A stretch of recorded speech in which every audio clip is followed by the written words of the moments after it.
Sunday morning start ಆಗೋದೇ ಚಿಕನ್ನಿಂದ, ಅಂದರೆ non veg ಇರಲೇಬೇಕು. ಬಟ್ ಇವತ್ತು ನಾನು ನನ್ನ ಕೈಯಾರ ಟೇಸ್ಟಿಯಾಗಿ ಬಿರಿಯಾನಿ ಮಾಡಿದ್ದೆ.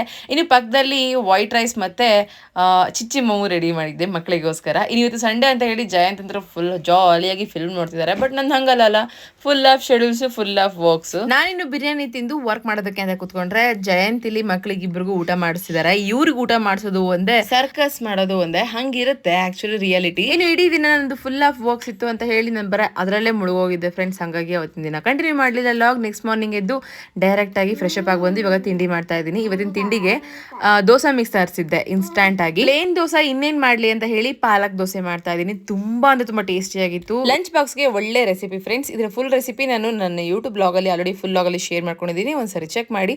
ಇನ್ನು ಜಯಂತ್ ಆಲ್ರೆಡಿ ಅವ್ರ ಕೆಲಸಕ್ಕೆಲ್ಲ ರೆಡಿ ಮಾಡ್ಕೊತಾ ಇದ್ರೆ, ನಾನಿಲ್ಲಿ ನನ್ನ ಕೆಲಸಕ್ಕೋಸ್ಕರ ರೆಡಿ ಮಾಡ್ಕೊತಾ ಇದ್ದೀನಿ. ಸೊ ಆಲ್ಮೋಸ್ಟ್ ಇವಾಗ ಜಯಂತ್ ಬೇಗ ಹೋಗೋದ್ರಿಂದ ಮಕ್ಕಳನ್ನ ಕರ್ಕೊಂಬರೋದು, ಮಕ್ಕಳನ್ನ ಬಿಟ್ಟು ಬರೋದು, ಪ್ರತಿಯೊಂದು ಕೂಡ ನಂದೇ. ಇನ್ನು ಅವ್ರು ಫ್ರೆಶ್ ಅಪ್ ಮಾಡಿ ಹೋಗಿರ್ತಾರೆ ಅಷ್ಟೇ. ಅದಾದ್ಮೇಲೆ ತಿಂಡಿ ಪ್ರಿಪೇರ್ ಮಾಡೋದ್ರಿಂದ ಹಿಡಿದು ಅವ್ರಿಗೆ ತಿನ್ಸೋದ್ರಿಂದ ಹಿಡಿದು ರೆಡಿ ಮಾಡ್ಕೊಂಡು ಕರ್ಕೊಂಡು ಹೋಗೋದ್ರೊಳಗಡು ನಂದೇ ಆಗಿರೋದ್ರಿಂದ ಒಂಥರ ಬೆಳಗ್ಗೆ ಎದ್ರೆ ರನ್ನಿಂಗ್ ರೇಸೆ ಅಂತಾನೆ ಹೇಳ್ಬೋದು. ಇನ್ನು ಇಬ್ಬರನ್ನು ಕೂಡ ರೆಡಿ ಮಾಡ್ತಾ ಇದ್ದೀನಿ. ನಮ್ಮ ಮಿಟಕ ಜಡೆ ಹಾಕೊಂಡು ಹೋಗ್ತಾಳೆ. ಹೋದ ವರ್ಷ ಚಿಕ್ಕದಾಗಿ ಪುಟ್ಟು ಜುಟ್ಟಿತ್ತು, ಈ ಸರಿ ಪುಟ್ಟದಾದ್ರೂ ಪರವಾಗಿಲ್ಲ ಜಡ ಇದೆ. ಒಂಥರ ಏನೋ ಖುಷಿ ಅವಳನ್ನ ರೆಡಿ ಮಾಡಿ ಕಳಿಸೋದಕ್ಕೆ.